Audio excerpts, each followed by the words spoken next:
Now, going over to the cultural part podcast, you have the comic section with Brett Cooper, or rather, without Brett Cooper, seeming to be perhaps behind the Daily Wire losing almost half of their views in December of their major creators, including Ben Shapiro, Matt Walsh, Michael Knowles, and, well, I was about to say, and even Andrew Klavan. However, he seems to be the one outlier who actually did go up in terms of viewership.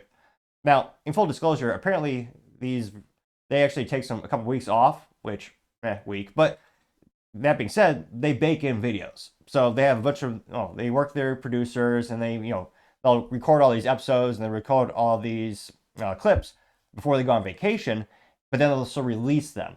So it wasn't like these channels were dormant for 2 weeks. They just didn't have their regular daily shows being published. But they said a lot of mini things, and again, they're still very widely popular on the YouTube. However, I don't think it's just their usual December slowdown, because maybe you lose maybe 10% less, because again, they still make the viral clips, all the hot topics. But yeah, this is much more than what I would think would be the regular one. Now, pulling up socialblade.com, which is one of my favorite analytical websites, going to Ben Shapiro, the top dog of the show and co-owner and co-founder of the Daily Wire, and the most subscribed YouTube personality, and many would argue conservative based.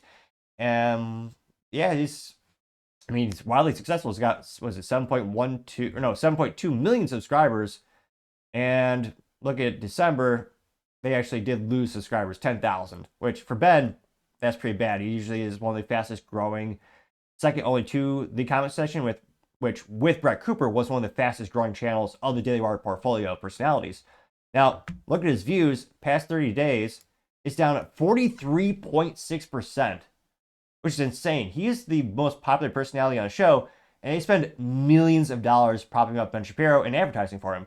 I mean, on the Facebook alone, I believe the average spend for the Daily Wire for Ben Shapiro is about $150,000 per month in marketing. And that's how he's, they always say he's the most viewed person, the most conservative personality on the Facebook. Well, it's not just because he's a highly talented personality and very articulate with his speaking. It's also because they're putting a lot of their marketing dollars so that there's the suggested page and the suggested content you see when you're scrolling through the Facebook. It's one of the most important variables is, the marketing dollars pushing the content out there. It looks like Ben is also down what was it? He actually lost 10,000 subscribers. And this is one of the first time in, what was this? Looks like the analytics for subscribers go back a year. And there's been a couple months where he had or maybe a couple weeks where he had no new subscribers, which again, for him is pretty bad. But this is the first time in a while where he actually lost subscribers. That being said, again, he has 7.2 million subscribers. 10,000 subscribers being lost. I mean, that won't even make maybe more than $10 a difference to them. I'm only partially exaggerating, but yeah, needless to say, he's still fine. He's got 4.1 billion views on the YouTube. But let me go over to Michael Knowles, and here you can see even he is down 37.6% views in the past 30 days, and for subscribers, he's down 50% growth. So again, unlike Ben Shapiro actually did lose subscribers total in December. Michael Knowles, while he did increase his subscriber count by about 20,000, that rate is about 50% of what it usually is to prior months. And again, a lot of people might say maybe it's because of winter break when they're on vacation for 2 weeks, even though there's content being put out.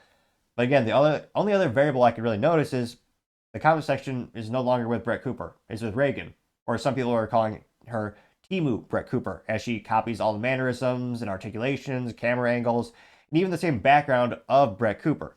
Now, we'll go to one more. You also have Matt Walsh, which, again, Matt Walsh, he should be exploding in popularity, particularly because he had another documentary come out, famously called Am I Racist? Now, previously, his documentary, What is Woman, was perhaps the most important piece of material put out by the Daily Wire, not just in terms of cultural importance and significance, but also with the Daily Wire itself. I mean, Jeremy Boring, the CEO of the company, they've said multiple times that's one of the biggest catalysts for growth of the Daily Wire subscribers, in terms of the Daily Wire having their own website and their own subscriber base. And usually that did increase Matt Walsh's YouTube subscribers as well, because it drove attendance to interest in his individual channel. Now, for him, he's still down in terms of views by 25.1%, which again, not as bad as Ben Shapiro, close to 50, but still, he should be, if anything, I would think Matt Walsh should be up by, maybe 40, 50, 60% because of how really significant that documentary was and how viral it went. Now, for subscribers, it looks like he's down, his rate of subscriber adaptation or increase is down about 60%. 66.7% to be precise. Again, Ben Shapiro lost subscribers. Michael Knowles, he's decreasing the rate of new subscribers. Matt Walsh, again, he did not lose subscribers. He actually is, but the rate at which he's increasing subscribers is significantly down. It looks like in the past 30 days, he's only got 10,000 new subscribers, which, again, for now, $1 billion company, that's terrible.